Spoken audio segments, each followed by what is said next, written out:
रश्मि और अमर लॉकडाउन के चलते डेटिंग ऐप पर मिलते हैं। उसी बीच उनकी बॉन्डिंग बहुत अच्छी बन जाती है और दोनों एक दूसरे से प्यार करने लगते हैं। बस लॉकडाउन खत्म होते ही चट मंडी पट शादी। उससे पहले घर में बात तो कर लो।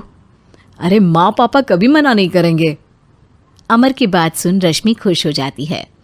ऐसे ही दिन बीतते हैं और देखते ही देखते लॉकडाउन खुल जाता है, जिसके अगले ही दिन अमर अपने परिवार के साथ रिश्ता लेकर रश्मि के घर पहुंच जाता है। अभी लॉकडाउन खुला ही है और कोरोना तो ख़त्म भी नहीं हुआ, इसलिए ज़्यादा कुछ ना करके अगले कुछ दिनों में छोटे फंक्शन के साथ शादी कर लेते हैं।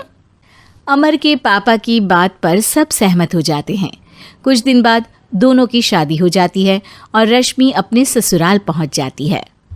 बेटा, शादी तो तूने अपनी मर्जी से कर ली, लेकिन बहू को बोल देना इस घर में हुक्म मेरा ही चलेगा, इसलिए अपना राज जमाने की कोशिश भी ना करें। माँ, रश्मि को यहाँ सिर्फ प्यार, आशीर्वाद और अपनापन चाहिए, पैसा या राज नहीं। बेटी की बात पर सास मुंह बनाए वहाँ से चली जाती है और अब वो हर रोज़ रश्मि को परेशान करना और ताने देना शुरू कर देती है। देखो, ये है आजकल की लड़की, इंटरनेट पर लड़कों से बातें करते हुए इन्हें शर्म भी नहीं आती, और यहाँ तो देखो कितनी सीधी सुशील बनकर दिखा रही है। मम्मी, शादी के रिश्ते वाले इंटरनेट ऐप से जब किसी को कोई दिक्कत नहीं है, फिर डेटिंग ऐप के जरिए मिलना किस तरह गलत हो सकता है? रश्मि के डेटिंग ऐप वाली बात सुन उसकी हैरान सास तुरंत तुनक कर पूरे घर को सिर पर उठा लेती है, जिसकी आवाज़ सुन अमर और उसके पापा भी वहाँ आ जाते हैं। हाय मेरी माता, इतना बड़ा झूठ! डेटिंग ऐप को इंटरनेट के जरिए मिली है बोलकर इस कलमुही को मेरे सर ला बिठा दिया। अरे नास पिटी, तुझे जरा भी शर्म नहीं आई? वहाँ न जाने कितने लड़कों से गुलू गुलू करके तुझे मेरा ही लड़का मिला था फंसाने के लिए। माँ, मुझे तो समझ नहीं आ रहा क्या बोले जा रही हो। डेटिंग ऐप इस्तेमाल करना कोई अपराध नहीं है, और तुम रश्मि को ऐसा कैसे बोल सकती हो? मैं भी तो था उस ऐप पर। पहले उसके लिए माँ से झूठ बोला और अब लड़ाई कर रहा है। सास और अमर की बात सुनकर रश्मि हैरान खड़ी रहती है। अमर, तुमने घर में झूठ क्यों बोला? ये सब देख रही हो ना, इसी की वजह से झूठ बोलना पड़ा। एक तरफ अमर और रश्मि की ये बात चल रही होती है, वहीं दूसरी तरफ सास का नॉन स्टॉप क्लेश सबको परेशान कर देता है। सब एकदम चुप, जो हुआ सो हुआ, अब मुझे कुछ ना सुनाई दे।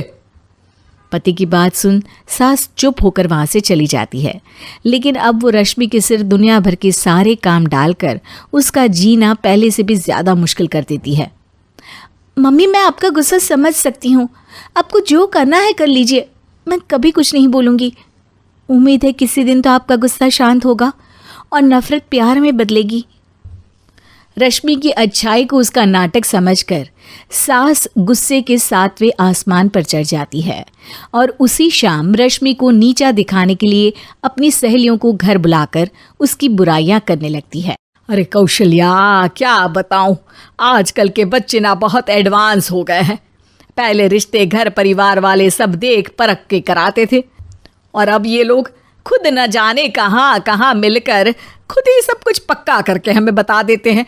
लड़की का कैसा दिन धर्म, कैसा ईमान, कैसा चरित्र कुछ नहीं पता, बस प्यार किया और घर लाकर बिठा देते हैं। अरे ऐसा क्यों बोलती हो? आजकल बच्चे अपने आप में बहुत समझदार हो गए हैं, और फिर पूरी ज़िंदगी तो उन दोनों को ही साथ निभानी है। अपनी पसंद से शादी कर भी ले तो क्या दिक्कत, तू ही देख ले, पहले इतना अच्छा बेटा और अब सोने पर सुहागे जैसी सर्वगुण संपन्न बहू। और पता है, अभी कुछ दिन पहले मेरी बेटी ने मुझे डेटिंग ऐप के बारे में बताया, जहाँ लड़का लड़की अपनी पसंद से अपने आप एक दूसरे को चुन लेते हैं, और फिर अगर सब सही रहता है तो बात आगे भी बढ़ जाती है। अरे इसमें इतना खुश होकर क्या बता रही हो? ये तो गलत है। न जाने कौन क्या है, कितना झूठ कितना सच है। अरे पर सोचो, जब तुम किसी के बताए रिश्ते को देखने जाते हो तो क्या एक ही बार देखने से सच झूठ का पता लगा सकती हो?